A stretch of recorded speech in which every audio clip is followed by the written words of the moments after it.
Hello friends, അങ്ങനെ ഉച്ചത്തേക്ക് ഇതാ മാന്തയായിരുന്നേ. ഞാൻ കുറച്ച് കറിയും കുറച്ച് ഫ്രൈയും ആക്കി.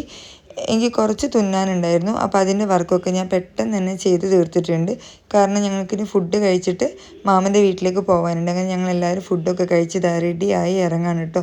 ഞാൻ മാത്രമല്ല, ഞങ്ങളെല്ലാവരും കൂടിയാണ് പോകുന്നത്. ഏച്ചിയും സോണിയും ചൈത്ര എല്ലാവരും ഉണ്ടായിരുന്നു കേട്ടോ. ഞങ്ങളിതാ മാമൻ്റെ വീട്ടിലെത്തി. എല്ലാവരും ഇതാ കഥയൊക്കെ പറഞ്ഞിരിക്കുകയാണ് കേട്ടോ. പിന്നെ ഞങ്ങൾ ഒരാളെ വെയിറ്റ് ചെയ്തുകൊണ്ടിരിക്കുകയാണ്. നമുക്കിന്ന് തേങ്ങ വലിക്കാൻ ആൾ വരുന്നുണ്ട്. അങ്ങനെ ഇതാ ആൾ അവിടെ എത്തിയിട്ടുണ്ട്.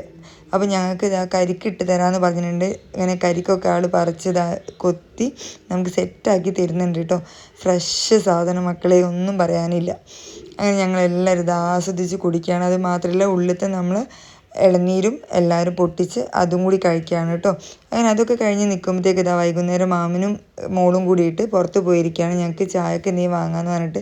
ഇന്ന് പെരുന്നാളായതുകൊണ്ട് പീടിയൊന്നും ഓപ്പൺ ആയില്ല. അങ്ങനെ ഇതാ പൊറാട്ടയും വാങ്ങി വന്നു. അപ്പോഴത്തേക്ക് വിളക്ക് എത്തിക്കാൻ സമയമായതുകൊണ്ട് മാമി വേഗം വിളക്കൊക്കെ കത്തിച്ച് ചായ ഇവിടെ സെറ്റാക്കിയിട്ടുണ്ട്. അങ്ങനെ ഞങ്ങൾ ചായയും പൊറാട്ടയും അതായത് ബ്രെഡും ചിക്കൻ കറിയാണ് കേട്ടോ ഉണ്ടായത്. അങ്ങനെ അതൊക്കെ കഴിച്ച് ഇരിക്കുമ്പോഴത്തേക്ക് ഇതാ മാമിൻ്റെ വക വീണ്ടും സ്വീറ്റ്സ്, അതായത് മുട്ടായി ഉണ്ടായിരുന്നു.